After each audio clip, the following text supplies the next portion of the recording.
یہ اتنا ظالم شخص ہے کہ حضرت حسن بصری نے کہا تھا کہ پچھلی امتوں کے سارے ظالم اکٹھے کر کے ایک پلڑے میں رکھ دیے جائیں اور ایک پلڑے میں حجاج بن یوسف کو بٹھایا جائے تو اس ظالم کا پلڑا پھر بھی بھاری ہوگا۔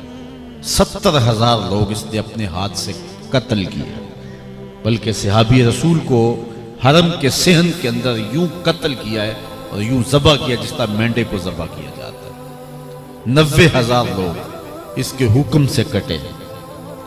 تو کسی نے حجاج بن یوسف سے جرأت کر کے یہ بات پوچھ لی کہ تو حضرت عمر کا دور خلافت دیکھا ہے، ان جیسا انداز حکمرانی کیوں اختیار نہیں کرتا؟ تو انسانوں کو کاٹ رہا ہے، اور بصرے کا یہ سخت گیر حکمران جس کی ہیبت سے دنیا کانپتی تھی اور جس کو بھی اس کا سندیشہ چلا جاتا تو وہ موت کا پیغام سمجھتا، لیکن حضرت عمر کہتے ہیں کہ اگر فرات کے کنارے ایک بکری بھی پیاسی مر گئی تو عمر سے اس کا بھی حساب ہو۔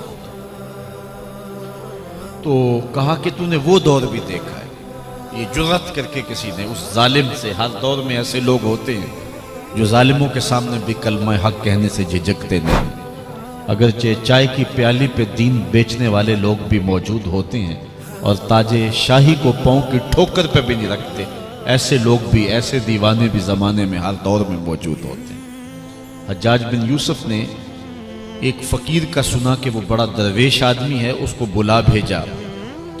تو جب فقیر آیا تو حجاج بن یوسف نے اس کو کہا کہ میرے لیے کوئی وظیفہ بتائیں جو میرے لیے بہترین وظیفہ ہو۔ تو فقیر نے کہا کہ تیرے لیے بہترین وظیفہ یہ ہے کہ تو دوپہر تک سویا رہا کر۔ یہ نہیں ہے کہ ہر ایک کو یا حیو یا قیوم ہی بتایا جائے، جو وظیفہ پوچھ رہا ہے اس کے مناسب حال وظیفہ بتانا پڑے گا۔ تو کہا کہ بہترین وظیفہ میرے لیے کیا ہے؟ تو اس فقیر نے کہا کہ تیرے لیے بہترین وظیفہ یہ ہے کہ دوپہر تک تو سویا رہا کر۔ اس نے کہا یہ خاک وظیفہ ہے؟ کہا ہاں، یہ تیرے لیے بھی بہتر ہے اور امت کے لیے بھی بہتر ہے۔ کہا کم از کم دوپہر تک تیری شر سے تو لوگ بچے رہا کریں گے، یہ تیرے لیے بہترین وظیفہ ہے۔ اس نے کہا کہ میرے لیے کوئی دعا کیجئے۔ تو فقیر نے ہاتھ اٹھا کہا مالک حجاج بن یوسف کی جان نکال لے۔ کہا یہ دعا ہے یا بد دعا؟ کہا یہ تیرے حق میں دعا ہے کہ اب تو مر گیا تو چلو تیرا کچھ تو پلہ جو ہے گناہوں کا کم ہوگا، نہیں تو بھاری کر رہا ہے ہر دن جو ہے۔ تو ایسے لوگ بھی ہر زمانے کے اندر موجود رہے ہیں۔ تو حجاج بن یوسف کو کسی نے کہا کہ تو نے حضرت عمر کا زمانہ دیکھا ہے، ان جیسا انداز حکمرانی کیوں اختیار نہیں کرتا؟ تو اس نے 2 لفظوں میں جواب دیا تھا، سننے کے قابل ہے۔ اس نے کہا تھا تبازروا اتعمر لکم، تم ابو ذر جیسی رعایا بن جاؤ، میں عمر جیسا حکمران بن جاتا ہوں۔ جب رعایا ابو ذر غفاری جیسی ہو تو حکمران حضرت عمر جیسے ہوتے۔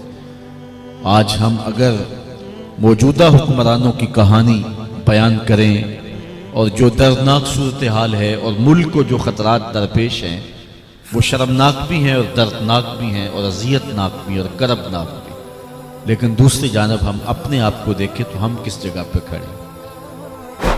آج بحیثیت قوم ہماری پوزیشن کیا ہے اور ہماری اخلاقی پستی اور زبوحالی کس درجے تک ہے؟ ہماری مسجدوں کے لیٹرینوں کے لوٹے بھی اگر زنجیروں سے بندھے ہوئے ہوں اور اگر کوئی باہر واٹر کولر رکھے تو اس کے اوپر جو گلاس رکھے وہ بھی زنجیروں سے باندھ کر کے جکڑ کے رکھنے پڑے، تو پھر ہم کہیں کہ ہمارے اوپر اللہ کی رحمت کی چھتڑیاں تان دی جائیں۔ این خیال است و محال است و جنوں، جب میں کہتا ہوں الہی میرا احوال دیکھ، حکم ہوتا ہے اپنا نامہ اعمال۔